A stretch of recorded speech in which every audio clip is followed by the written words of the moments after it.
시편 93편 그리 길지 않으니까 우리 다 같이 한번 합독해 볼까요?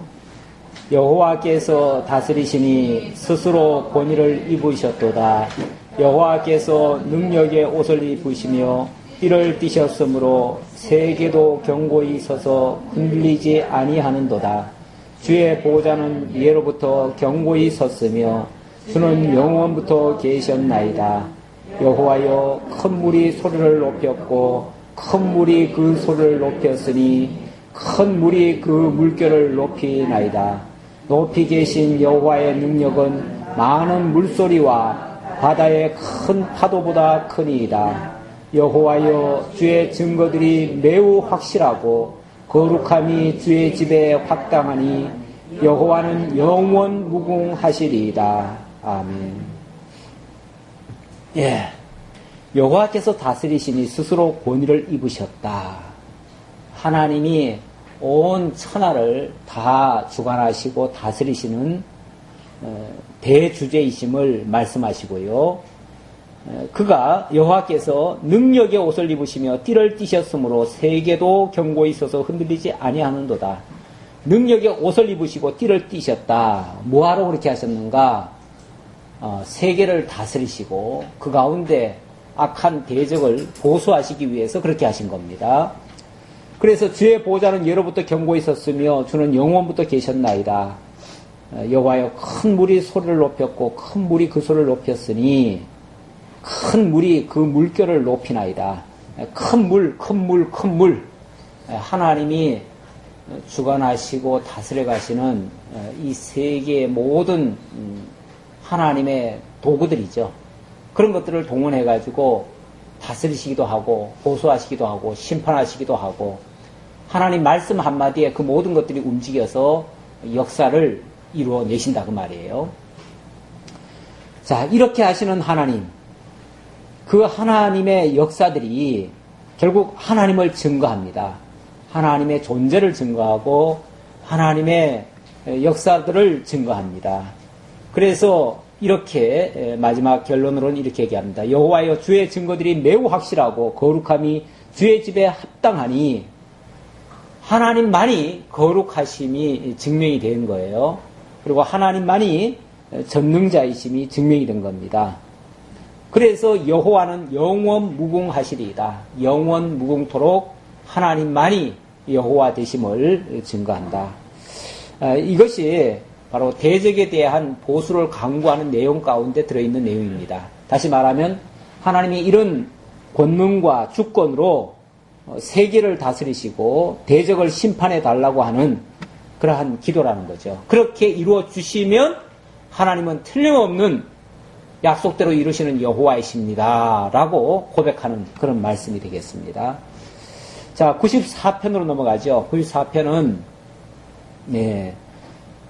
주께서 오만한 대적은 심판하시되 교훈받는 백성은 구원해 달라고 강구하는 내용이 되겠습니다. 여호와여, 복수하시는 하나님이여, 복수하시는 하나님이여, 빛을 비추어 주소서. 예, 먼저 성경은 보수고요. 지금 성경은 복수입니다. 이 개역 개정판은 복수예요. 아주 노골적으로. 사실은 보수한다는 말은 어떻게 보면 좀 완곡한 표현인데 복수는 직접적인 말이죠. 하나님이 대적을 향해서 복수를 하신대요. 근데 이제 전에는 보수한다 그러면 하나님 원수 갚아주신다. 이 정도로 제가 표현을 해드렸는데 하나님이 직접 보수를 하신대요. 예. 그래서 대적에 대한 보수를 강구하는 내용이다라는 것이 이 본문에서 밝혀주고 있습니다. 세계를 심판하시는 주여, 일어나사 교만한 자들에게 마땅한 벌을 주소서. 세계를 심판하시는 주.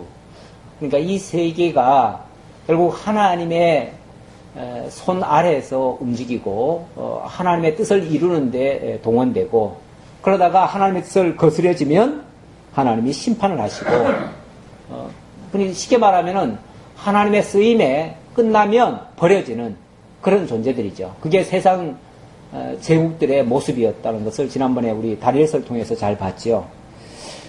여호와여, 악인이 언제까지 개가를 부르리까? 그러니까 하나님이 때가 되면 보수할 거니까 악인들이 계가를 불려봤자 언제까지 부르겠어요? 하나님이 정한 때까지만 계가를 부르겠죠. 그 이후에는 그들은 이제 심판 아래 들어가게 될 것이고, 드러나는 것은 하나님의 능력의 영광만 드러나게 될 것이다. 그 얘기예요. 그들이 마구 짓거리며 오만하게 떠들며 제약을 행하는 자들이 다 자만하나이다. 지금은 신났죠. 자기들 뜻대로 되니까. 원래 악인들이요, 처음에는 더 형통하는 겁니다. 세상에서도 그래요. 세상에서도 수단 방법 안 가리는 사람들이요, 처음에는 다 잘 되는 것 같아요. 근데 끝이 별로 안 좋아요. 그렇죠? 끝이 안 좋아요. 그래서 일평생 쌓아놓은 업적들이 한순간에 와르르 다 무너지고, 그래서 마지막 결말이 비참하게 되는 그런 모습들이 종종 보여요. 그러니까 그걸 안다면 지금 현재 어떤 상황에 놓여 있느냐가 중요한 게 아니라는 것을 알 수 있고요. 결말이 좋아야 돼요. 결말이 사실은. 그래서 끝이 좋으면 다 좋다라는 말도 있어요. 정말 끝이 좋아야 돼요. 끝이 좋아야 되는데, 끝이 하나님의 그 약속 속에 있고 우리가 직접 그 끝을 아직 안 봤으니까 현재로서는 혹시 그게 이루어질까 안 이루어질까 의심이 될 수도 있죠. 그러니까 의심이 있으면 하나님 믿기가 조금 어려워요. 왜냐하면 그게 진짜 이루어질지 안 이루어질지 모르니까. 그게 안 이루어진다면 제일 불쌍한 자가 누구예요? 예수 믿는 사람들이에요. 예수 믿는 사람들이 이 땅에서도 재미 못 보고 끝도 안 좋으면 그러면은 가장 불쌍한 자리라. 사도 바울이 그런 얘기했죠. 사도 바울이 이 땅에서도 정말 환난 많이 겪는데 끝마저 안 좋다면 아마 믿는 사람들이 세상에서 가장 불쌍한 자가 될 것이다. 그랬는데 실제로 그렇습니다. 그러나 우리는 끝을 너무나 잘 알잖아요. 그러니까 아는 것만이 중요한 건 아니고요. 알고 그대로 믿는 것이 중요합니다. 아는 게 필요해요. 왜냐하면 그걸 알지 못하면 미래에 대한 불확실성 때문에 자꾸만 의심이 되어지고 중간에 자꾸만 낙오가 되어지니까요. 좌절하게 되니까요. 그래서 일단은 알아는 것이 필요합니다. 또 안다고 해서 거기서 끝난 건 아니고요. 끝까지 믿어야지요. 알았다가 어느 순간 조그만 상황이 바뀌면 또 의심해버리면 아는 게 무효지요. 그건 아는 게 아니에요. 그러니까 그런 알면, 지식적인 알면 진짜 중요한 게 아니고 실제로 믿는 믿음까지로 가야지요. 그러니까 진정한 믿음이라면은 안다고 말하는 게 아니라 실제로 그렇게 살아가는 거죠. 그러니까 사는 것까지를 제대로 알고 믿는다고 얘기하지 지식적으로만 가지고 있는 거를 진짜 안다고 말할 수는 없어요. 그래서 믿음이 행함이 없으면은 그 믿음은 참 믿음이 아니다라고까지 얘기를 하죠. 여호와여, 그들이 주의 백성을 짓밟으며 주의 소유를 공고하게 하며 과부와 나그네를 죽이며 고아들을 살해하며 말하기를, 이건 악인들이 하는 말이에요. 악인들은 자기 하고 싶은 대로 다 하면서 이런 말을 합니다. 여호와가 보지 못하며 야곱의 하나님이 알아차리지 못하리라 하나이다. 하나님 있기는 어디 있어? 하나님이 있다면은 진작 벌을 내리든지 뭘 해야지. 봐라, 이렇게 해도 괜찮지 않느냐? 이렇게 자고한다는 거죠. 온갖 짓 다 하면서. 이 악인들도요, 악인들은 무조건 다 망한다라는 이야기만 있으면요, 누가 악인 하겠어요? 그렇죠? 다 망할 건데. 그런데 해보면 또 되는 수도 있잖아요. 그러니까 거기서 용기 얻어가지고 열심히 하는 거예요. 그러니까 악인들도요, 사실은 미혹에 빠져서 쏘가가지고 하는 거예요. 악인들이 어찌 보면은 똑똑해서 하는 게 아니고 그런 것에 쏘가가지고 하는 거예요. 그렇게 하면 되는 줄 알고 하는 거예요. 그것도 알고 하는 거니까 잘못된 알을 가지고 믿고 하는 거죠. 사람들은요, 다 자기가 믿는 대로 하잖아요. 자기가 안다고 생각하는 대로 살잖아요. 그러니까 진짜 그렇게 살면요, 그렇게 알고 있는 거예요. 그렇게 알고 있는 거예요. 그러니까 그의 삶이 그의 믿음을 증명하는 거예요. 그게. 백성 중에 어리석은 자들아, 너희는 생각하라. 무지한 자들아, 너희가 언제나 지혜로울까? 정말 지혜롭다면 지금 당장 잘 되는 거 가지고 판단할 게 아니고 정말 하나님의 본뜻이 어디 있는가를 알아야 될 것이고 결말이 어떻게 될 것인가를 알아야 진짜 지혜자지. 그래야 현재도 자기의 분수를 제대로 알고 오버하지 않지요. 안 그러면 자기 생각대로 자꾸 바뀌는 거죠. 수시로. 귀를 지으신 이가 듣지 아니하시랴. 눈을 만드신 이가 보지 아니하시랴. 그렇게 엉터리 같은 소리를 하는데 하나님 지금은 가만히 있는 것 같지요. 근데 귀가 없어서 안 듣느냐? 눈이 없어서 안 보느냐? 하나님 다 보고 다 듣고 있다 그 말이에요. 그러니까 그렇게 어리석은 말하고 하나님 있다면 이럴 수가 있어? 이런 식으로 말하는 것은 하나님을 만홀히 여기는 모습이에요. 그 자체가. 뭇백성을 징벌하시는 이, 곧 지식으로 사람을 교훈하시는 이가 징벌하지 아니하시랴. 지식으로 사람을 교훈하신다. 우리 하나님께서요. 어쨌든 당신을 알게 해가지고 따르게 하시는 거지. 무조건 맹종을 하게끔 하지는 않아요. 우리 하나님이. 하나님은 진리의 하나님, 지식의 하나님이에요. 그래서 우리에게 진리와 지식을 가르쳐 주시는 거예요.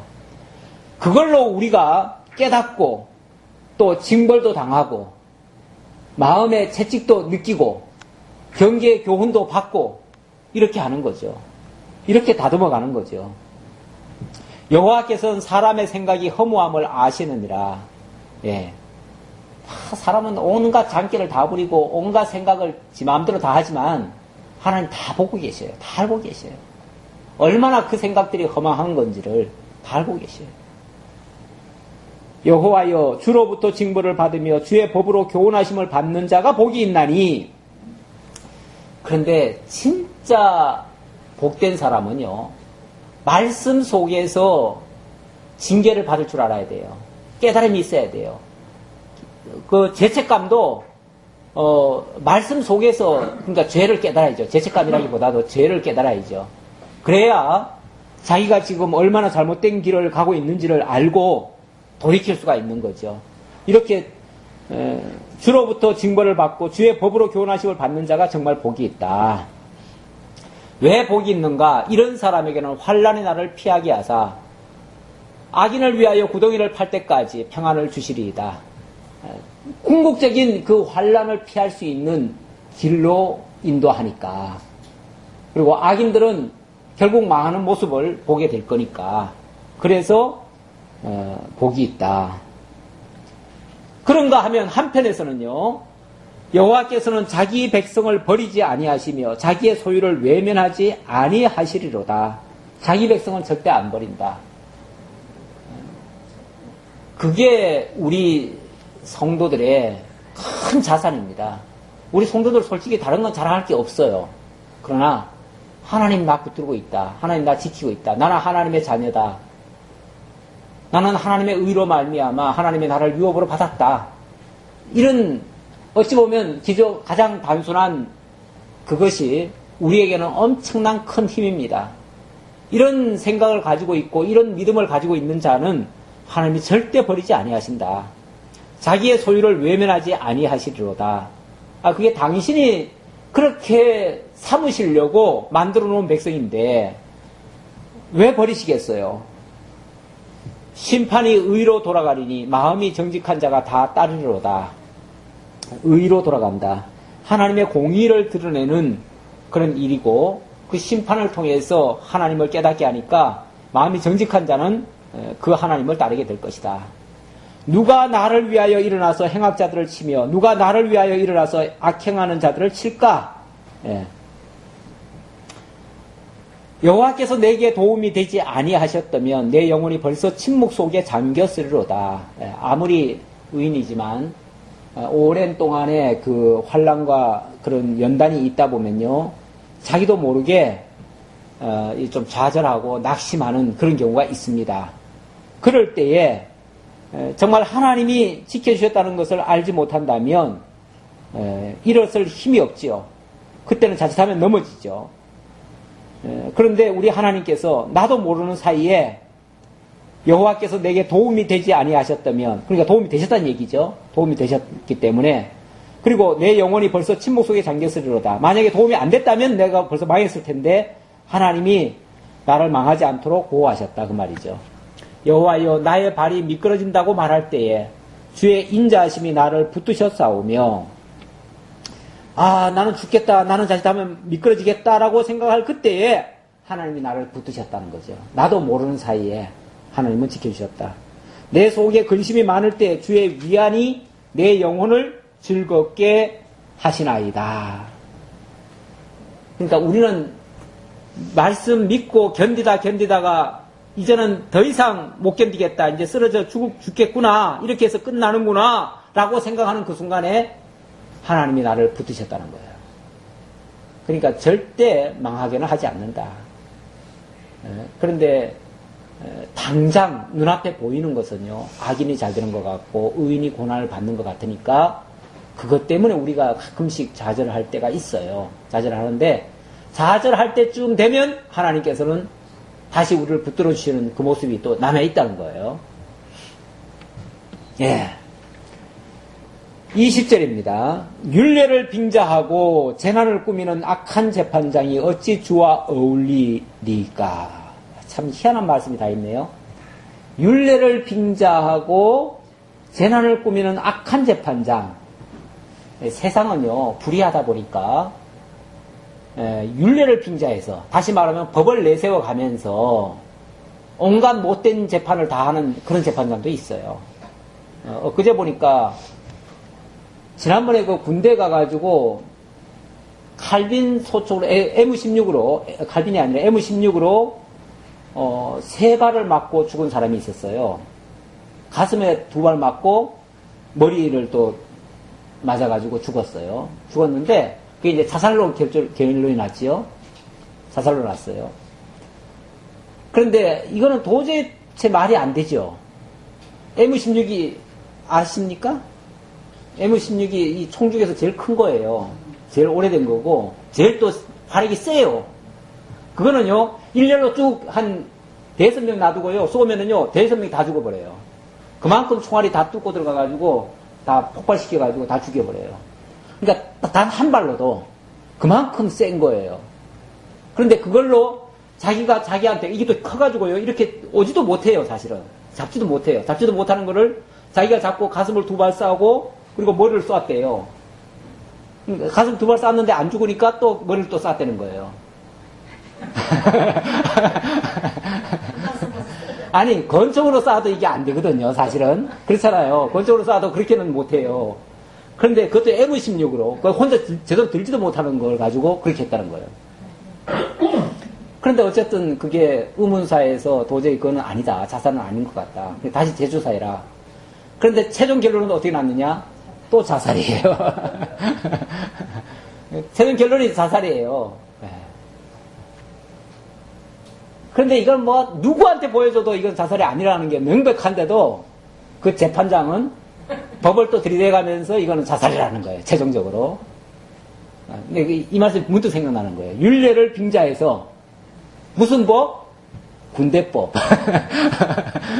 이게 세상에는 없는 법이에요. 군대법이라는 게 있어요. 군대는 뭐가 법이죠? 상관의 명령이 법이에요. 그거. 상관의 명령이 법이고 그냥 아니라면 아닌 거예요.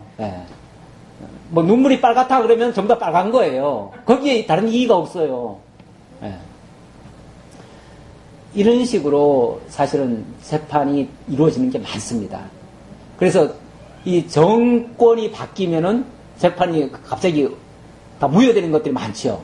무효되는 게 많아요.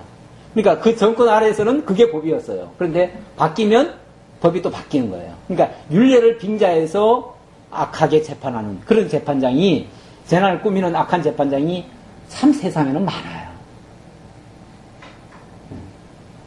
그들이 모여 의인의 영혼을 치려하며 무죄한 자를 정죄하여 피를 흘리려 하나. 이런 무법한 자가 율례를 앞세가지고 의인을 갖다가 뭘 한다고요? 정죄를 한다. 의인을 정죄한다. 세상은 그래서 의인이요 세상은 정죄를 받는 예가 참 많아요. 악인이 오히려 형통하고 승승장구하는 예가 참 많고요. 그래서 세상이 정죄한다고 우리도 같이 정죄하면 안 돼요. 세상이 떠받든다고 우리도 같이 떠받들면 안 돼요. 우리는 우리 기준대로 하나님의 법대로 우리는 새로 판단을 해야지. 그래서 아무리 세상에서 죽일 놈이라고 해도 우리는 죽일 놈이라고 하면 안 돼요. 절대.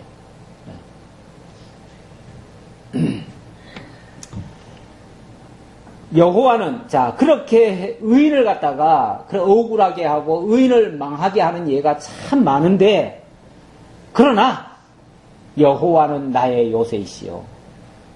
나의 하나님은 내가 피할 반석이시라. 하나님 안에 피해진 자에게는 세상의 그 어떤 율법도 세상의 그 어떤 재판장도 우리를 정죄할 수 없다. 오늘 오전에 그리스도 예수 안에서는 결코 정죄함이 없다는 그 말씀과 같은 이치죠. 예. 하나님의 내가 피할 반석이 되시니까 그리고 나의 요새가 되시니까 요새가 뭡니까? 에워싸고 있는 거죠. 나를 완전히 에워싸고 있으니까 그 속에 들어간 자에게는 아무도 정죄할 수 없다. 어떤 법으로도 정죄할 수 없다. 그런 이야기나 같은 말씀입니다. 그들의 죄악을 그들에게로 되돌리시며 그들의 악으로 말미암아 그들을 끊으시리니 여기 그들의 죄악이란 말은 그 악인들의 그 불의한 재판, 불의한 정죄 그 정죄는 누가 나를 시켜 말하면 나를 정죄한다. 그러면 그 정죄가 내게 오는 게 아니고 내가 정죄를 당하는 게 아니고 나를 정죄한 그에게 정죄가 돌아간다 그 말이죠. 그가 결국은 죄를 짓는 거다 그 말이죠. 그러니까 우리가 사실 남 함부로 그 평가를 못해요. 악하다고 말을 못해요. 악하다고 얘기를 하면 그게 내가 의롭다라는 전제하에 그 말을 하는 거거든요. 근데 하나님은 뭐라고 그러냐면 네가 더 나빠 그러는 거죠. 네가 더 나빠 그러면은 난 꼼짝없이 뭐가 되는 거예요? 내가 정죄했던 그 말로 내가 정죄를 당해버려요. 네, 이렇게 된다는 거죠. 그러니까 우리가 특히 하나님 안에 있는 자를 함부로 정죄할 수 없다. 이렇게 말씀드릴 수 있습니다. 그들의 죄악을 그들에게로 되돌리시며 그들의 악으로 말미암아 그들을 끊으시리니 여호와 우리 하나님이 그들을 끊으시리로다. 악인들을 하나님이 끊어주신다 그 말이에요. 그 악인들을 우리가 어떻게 대체할 수는 없어요. 우리가 막을 수는 없는데 우리 하나님이 끝끝내는 저들을 끊으시고 우리는 안전히 보호하신다. 우리 아까 권사님 기도하실 때에 노아의 방주 안에 있는 그 안전한 그들처럼 우리 하나님께서 이미 그리스도 안에 하나님 안에 있는 자에게는 결코 정죄하지 않아서 안전하게 보호해 주신다. 그런 뜻입니다. 자, 95편은요. 하나님 찬양을 강구하는 내용인데 결국 하나님 이 모든 역사를 통해서 하나님만 찬양 받으시옵소서 그 얘기죠. 우리 보수에 대한 강구시 가운데 첫 번째 내용은 90편부터 92편까지는 선민에 대해서 하나님 긍휼을 베풀어 주소서. 우리 택한 백성들에게 긍휼을 베풀어 주소서 하는 기도였어요. 그렇다면 지금 방금 살펴본 93편에서 94편까지는 하나님 저 대적들이 너무나 악인들이 많습니다. 저들에게 대해서 하나님 보수해 주십시오. 이렇게 악인을 보수해 달라고 기도했습니다. 그리고 이제 95편부터 102편까지는 하나님 이런 역사를 통해서 하나님만이 찬양 받으시옵소서 그 얘기예요. 하나님만이 찬양 받으시옵소서. 결국 이 모든 역사들은 하나님 찬양 받으시기 위한 그러한 역사들이다라는 것을 알 수 있습니다. 그러니까 세상은요 악인들이 있어야 돼요. 악인들이 있어야 끊임없이 선인들을 괴롭히죠. 그래야 하나님의 공의가 나타나서 저들을 심판하시죠. 그래야 하나님의 영광이 나타나서 선인들로 하여금 하나님 찬양하게 만드시죠. 그렇죠? 그러니까 이런 과정이 없으면요 우리가 하나님의 긍휼을 받는 것도 없고요. 하나님 영광 깨닫는 것도 없고요. 그러면 하나님 찬양할 것도 없어요. 그렇죠? 그러니까 우리로 하여금 하나님 깨닫고 은혜 깨닫고 찬양하게 하려면 악인들의 그런 행행하는 모습들이 있어야 된다 그 말이에요. 이걸 필요악이라고 그러죠. 악이지만 필요하다 그 말이에요. 필요악이에요. 필요악. 예. 세상에는 필요하지 않은 게 없어요. 그래서 다 필요해요. 오라 95편입니다. 95편의 내용은요. 대적을 보수하신 하나님을 찬양하며 그 음성에 순종하기를 간구합니다. 하나님이 대적을 보수하시면 그 영광을 깨닫고 찬양하게 되겠죠. 그리고 하나님이 그런 대적을 통해서 우리에게 경계해 준 바가 있습니다. 거기에 대해서 우리가 귀를 기울이라 그 말이에요. 교훈은 받아들여야죠. 하나님의 교훈 그거는 받아들여야죠. 오라 우리가 여호와께 노래하며 우리의 구원의 반석을 향하여 즐거이 외치자. 구원의 반석. 하나님께 노래하는데 뭘 노래하느냐? 구원의 반석을 향하여. 다시 말하면 하나님이 우리를 구원해 주신 그것에 대해서 찬양을 한다 그 말이에요. 우리가 감사함으로 그 앞에 나아가며 시를 지어 즐거이 그를 노래하자. 감사함으로. 하나님이 구원을 베푸실 때에 드러나는 것이 하나님의 은혜입니다. 하나님의 은혜의 손길, 하나님의 자비하심, 여기에 대해서 감사하며 최대한 그 감사를 극대화하기 위해서 뭘 합니까? 시를 지어 노래하자 그 말이에요. 시를 지어 노래하자. 이 시라고 하는 거는 응축된 거 아닙니까? 그렇죠? 예. 하나님의 그 역사라든지 하나님의 능력이라든지 하나님의 그 자비하심을 갖다가 아름다운 표현으로 아름다운 말로 이렇게 정제해 놓은 것이 시입니다. 그러니까 그렇게 최대한 응축시켜서 하나님을 최대한 짧은 몇 마디로 하나님을 최대한 드높이는 그렇게 드높이자 그 말이에요. 왜 그렇게 드높여야 되는가? 여호와는 크신 하나님이시요 모든 신들보다 크신 왕이시기 때문이로다.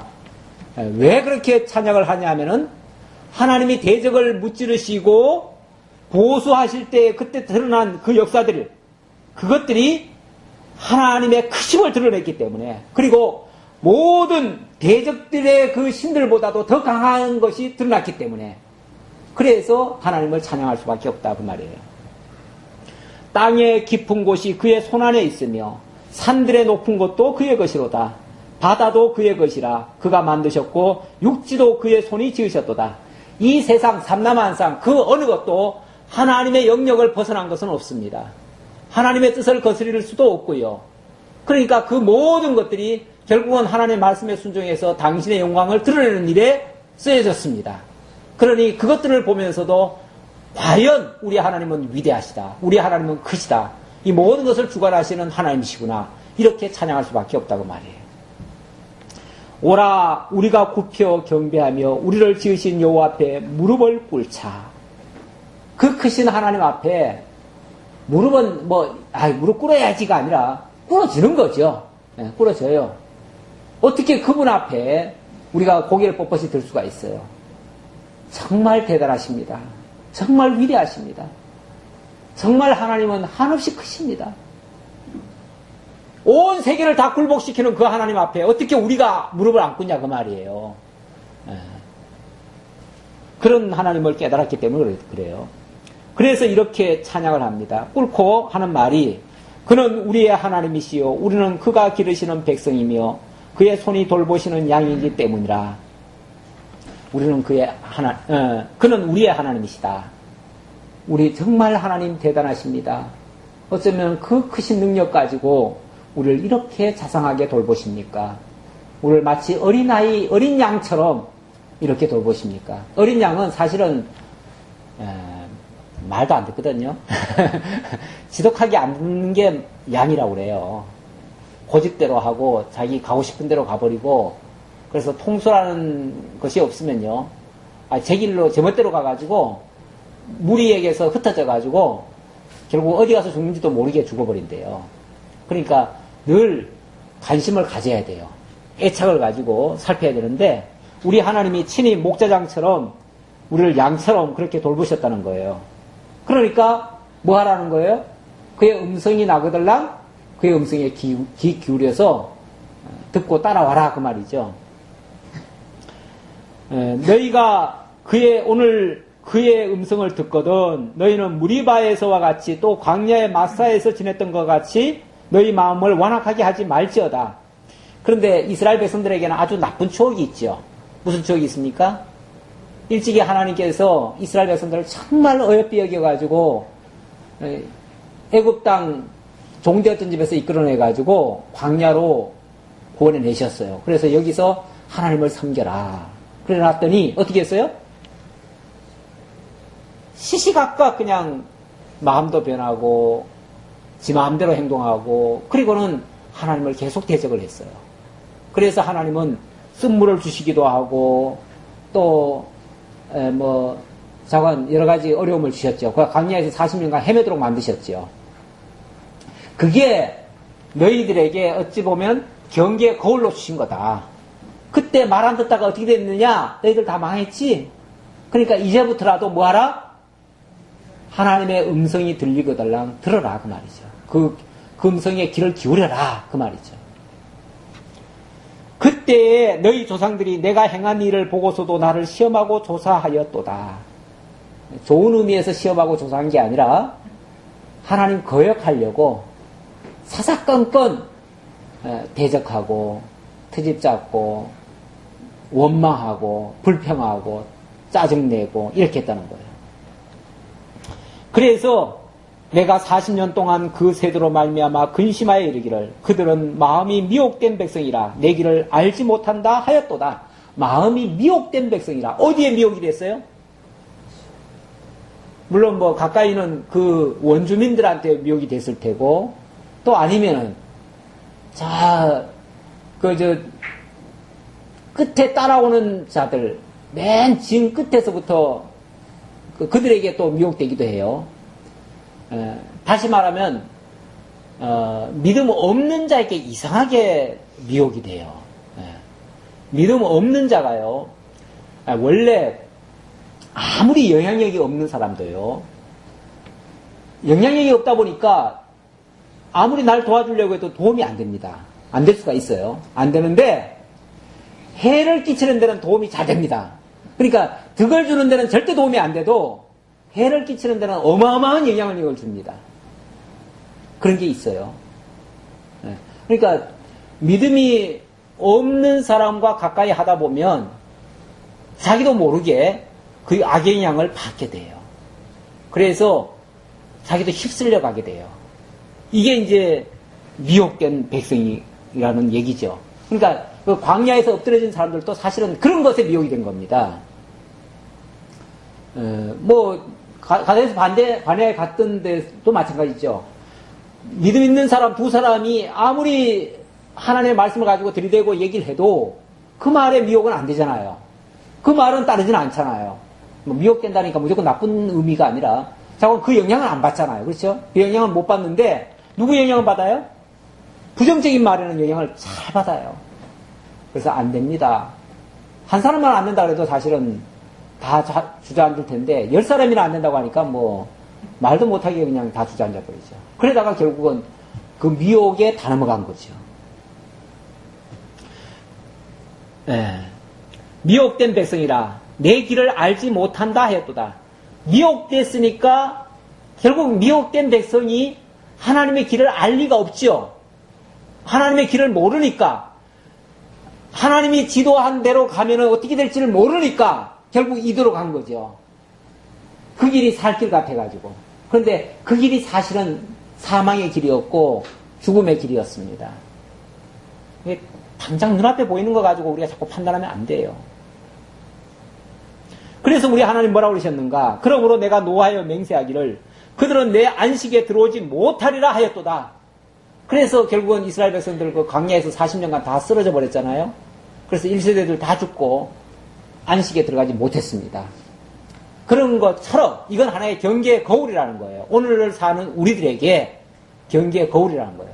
그때 그들이 하나님의 말씀을 듣지 아니하고 믿지 않는 자들의 말을 들었다가 거기에 미혹됐다가 다 망한 것처럼 너희도 안 들으면 결국 망할 수 있다. 그러니까 이제라도 하나님의 말씀에 귀를 기울여라.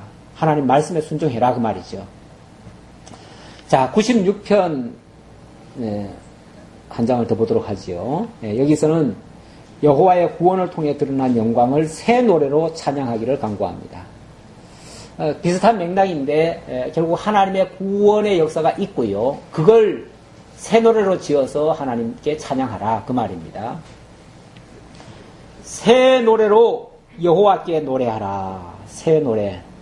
새 노래는 무슨 어떤 사람은 여기 봐라. 새 노래는 복음성가를 얘기한다 그러는데 물론 복음성가도 새 노래일 수 있죠.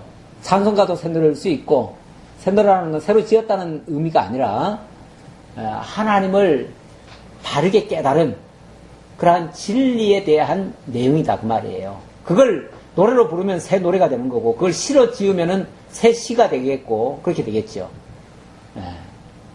하나님에 대한 새로운 찬양이라는 거죠.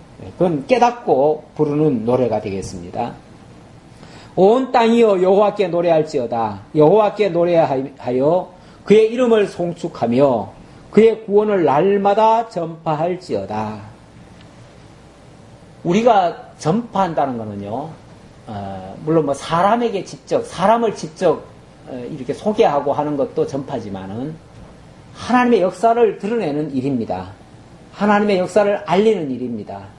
그거를 믿는 자들이든지 믿지 않는 자들이든지 하나님의 살아계심을 알려주고 하나님의 능력을 알게 해주는 일, 그것이 복음 전파입니다.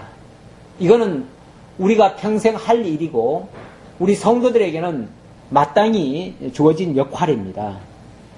뭐 대상은 따로 있는 게 아니에요. 내 주변에 있는 사람이 다 대상입니다.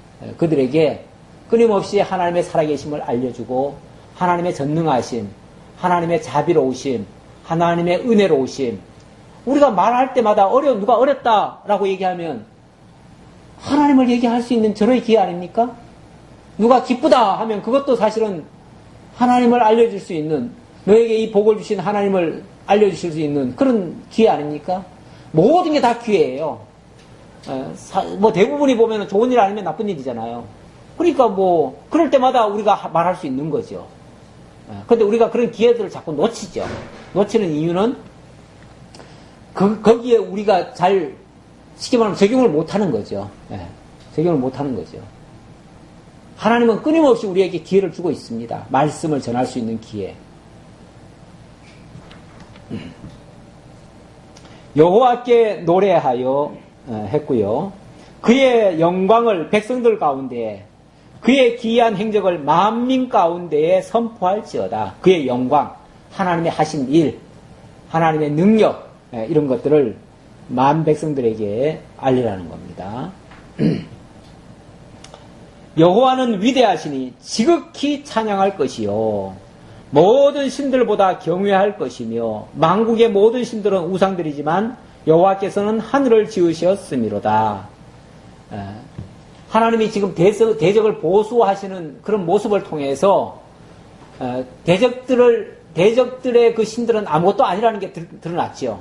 대적들의 신들은 우상에 불과한 거고, 기껏 해봤자. 그들을 도우시는 신들은 우상에 불과한 거고, 나무나 저 들판이나 저런 것들 해봤자 우선 보기에는 대단히 위대해 보이지만 하나님의 역사 앞에는 아무것도 아니라는 거죠.